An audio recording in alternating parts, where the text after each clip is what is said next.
আজকে তৈরি করে দেখাবো শীতকালের আরো একটি অন্যতম সেরা পিঠে, যেটা হলো ভাপা পুলি পিঠে।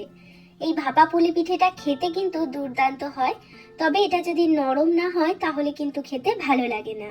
তো আজকে আমি বাজারের শুকনো কেনা চালের গুঁড়ো দিয়েই তৈরি করে দেখাবো ভাপা পুলি। একদম নরম তুলতুলে পিঠে হবে। পরের দিন সকালে বা বিকেলে খেলেও কিন্তু এই পিঠেটা একদম নরম তুলতুলেই থাকবে। আশা করব আজকের এই ভাপা পুলির রেসিপিটা তোমাদের অনেক পছন্দ হবে। তাহলে চলো আর কথা না বাড়িয়ে আজকে দুর্দান্ত স্বাদের এই ভাপা পুলির রেসিপিটা দেখে নেওয়া যাক। মিষ্টি অফিসিয়াল চ্যানেলে সবাইকে ওয়েলকাম জানিয়ে শুরু করছি আজকের রেসিপি। ভাপা পুলি তৈরি করার জন্য সবার প্রথমে আমরা পুরটা তৈরি করব। এই জন্য একটা কড়াইতে আমি নিয়ে নিচ্ছি একটা নারকেল কোড়া। এখানে আমি একটা গোটা নারকেল কুড়িয়ে নিয়েছি। তার সাথে দিয়ে দিচ্ছি এক বাটি পরিমাণে খেজুরের গুড়। এখানে ওজনে কিন্তু 250 গ্রাম গুড় রয়েছে। এবার এই গুড় আর নারকেলটাকে খুব ভালো করে নেড়ে চেড়ে মিশিয়ে নেব। এবার গ্যাসটাকে অন করে দিয়ে আমাদের পুরটা তৈরি করতে হবে। এই পুরটা তৈরি করতে খুব একটা বেশি সময় লাগবে না। গুড়টা একদম গলে গিয়ে নারকেলের সাথে মিশে যাবে, এতক্ষণ পর্যন্ত আমাদের এটাকে জাল করতে হবে। তো দেখো এখানে আমাদের পুরটা কিন্তু প্রায় রেডি হয়ে গেছে। আর এই পুরটা একটু নরম নরম থাকা অবস্থাতেই নামিয়ে নেব। আর খুব সুন্দর কালার চলে এসছে। এটা ঠান্ডা হলে আরো একটু শক্ত হয়ে যাবে। বেশি শক্ত করে নামালে কিন্তু ঠান্ডা হলে অতিরিক্ত শক্ত হয়ে যাবে, তখন পুরটা দিতে অসুবিধে হবে। তাই জন্য এরকম নরম থাকা অবস্থাতেই কিন্তু পুরটাকে নামিয়ে নিতে হবে। এখন আমি এই পুরটা একটা বাটির মধ্যে ঢেলে নিচ্ছি। তো এখানে আমাদের নারকেলের পুর একদম তৈরি হয়ে গেছে। এখন পিঠের জন্য ডোটা তৈরি করব। এর জন্য একটা কড়াইতে আমি দিয়ে দিচ্ছি মেজারিং কাপের 3 কাপ পরিমাণে জল। আমি এই কাপেরই 2 কাপ পরিমাণে চালের গুঁড়ো নেব, আর তাই জন্য 3 কাপ পরিমাণে আমি জল দিয়ে দিলাম। এবার ঢাকাটা লাগিয়ে দেব জলটা ফুটে যাওয়ার জন্য। তো এখন দেখো জলটা একদম টকবক করে ফুটে গেছে। আমি এবার ঢাকাটা সরিয়ে নিলাম।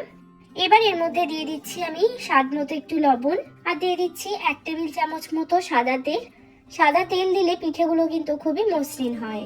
এখানে আমি 2 কাপ চালের গুঁড়োর জন্য কিন্তু 3 কাপ জল নিয়েছি, কেননা এটা কেনা চালের গুঁড়ো। অনেক সময় চালের গুঁড়োটা সেদ্ধ হতে সময় লাগে, তাই জন্য এখানে আমি একটু জলের পরিমাণটা বেশি রেখেছি। এবার এখানে আমি দিয়ে দেব 2 কাপ চালের গুঁড়ো। চালের গুঁড়ো দিয়ে ভালো করে একটু নেড়ে চেড়ে নিয়ে আমি গ্যাসটাকে অফ করে দেব। এবার এই অবস্থাতে ঢাকা দিয়ে 5 মিনিটের জন্য রেখে দেব। তো 5 মিনিট পর আমি ঢাকাটা সরিয়ে নিলাম। তো চালের গুঁড়োটা কিন্তু ভালোভাবে সেদ্ধ হয়ে গেছে।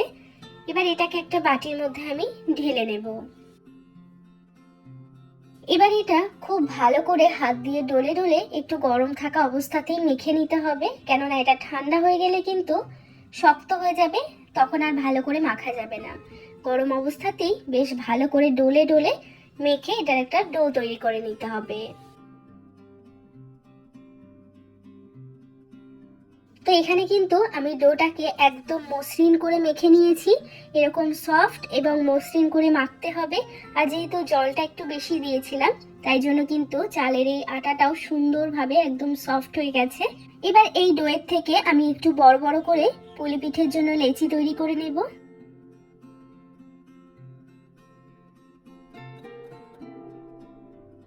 তো সমস্ত লেচি আমি কেটে নিয়েছি। এখন এই লেচিগুলোকে হাত দিয়ে ডলে ডলে একদম সুন্দর করে মসৃণ করে গোল করে নেব।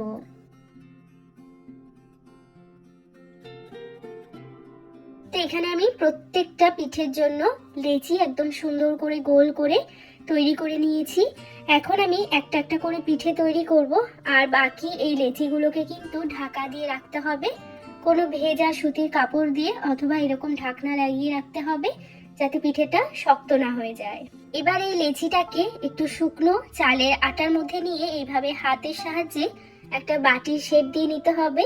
তো এই বাটির শেপ দেওয়াটা কিন্তু ভীষণই সহজ। হাত দিয়ে এভাবে একটু ঘুরিয়ে ঘুরিয়ে নিলেই কিন্তু খুব সুন্দর একটা বাটি তৈরি হয়ে যাবে। এবার এই বাটিটার মধ্যে দিয়ে দেব নারকেলের পুর। এবার মুখটাকে খুব ভালো করে বন্ধ করে দিতে হবে, যাতে কোনো দিকে ফাঁকা না থাকে। তো এই ভাপা পুলিতে আমি কিন্তু কোনো রকম ডিজাইন দিচ্ছি না, তোমরা চাইলে কিন্তু ইচ্ছে মতো ডিজাইন করে নিতে পারো। তবে এই ডিজাইনটা সবচেয়ে সহজ, শুধু মুখটাকে বন্ধ করে হাত দিয়ে এভাবে ডলা দিলেই কিন্তু খুব সুন্দর একটা পুলির শেপ চলে আসবে। তো এইভাবে আমি আরো একটা পিঠে তৈরি করে দেখিয়ে দিচ্ছি।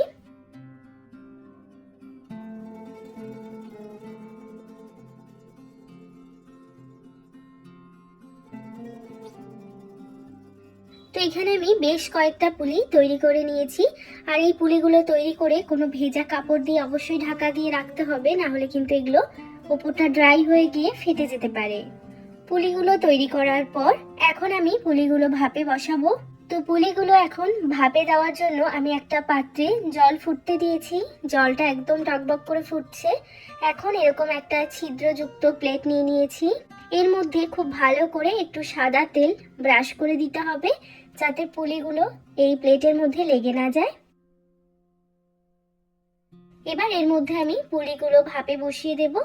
তবে পাত্র অনুযায়ী এখানে পুলি দিতে হবে, একসাথে অনেক পুলি কিন্তু দেওয়া যাবে না। এবার এটাকে ঢাকা লাগিয়ে 10 মিনিটের জন্য পুলিগুলোকে ভাপিয়ে নেব। তো 10 মিনিট পর এখন আমি ঢাকাটা সরিয়ে নেব। তো দেখো পুলি পিঠেগুলো কত সুন্দরভাবে ফুলে গেছে। আর এই পুলিগুলো কিন্তু এখনই প্লেট থেকে তোলা যাবে না। প্লেটটাকে প্রথমে জলের বাটির থেকে তুলে নিয়ে তারপর কিন্তু খুব আস্তে আস্তে পুলিগুলোকে নামাতে হবে, না হলে কিন্তু হাতের মধ্যে লেগে যাবে বা পুলিগুলো ভেঙে যাবে। তো এইভাবেই আমি সমস্ত পুলি পিঠে তৈরি করে নেব। তো এখানে আমি সমস্ত পুলি পিঠে তৈরি করে নিয়েছি। তো পুলিগুলো দেখতে দেখো কতটা সুন্দর হয়েছে। এগুলো দেখতে যতটা সুন্দর, খেতেও কিন্তু অসাধারণ। আর এই পুলিগুলো 2 থেকে 3 দিন পর্যন্ত রেখে খেলেও কিন্তু একদম শক্ত হবে না, যদি তোমরা প্রত্যেকটা টিপস ফলো করে তৈরি করো। তো আজকের এই পুলি পিঠের রেসিপিটা তোমাদের কেমন লাগলো আমাকে অবশ্যই কিন্তু একটা লাইক বা কমেন্টের মাধ্যমে জানাবে। চ্যানেলটিকে সাবস্ক্রাইব করে না থাকলে চ্যানেলটিকে সাবস্ক্রাইব করে নেওয়ার অনুরোধ রইল। সবাই ভালো থাকবে, সুস্থ থাকবে। আমি আবারও চলে আসব অন্য কোনো রেসিপির সাথে। আজ এ পর্যন্তই, টাটা।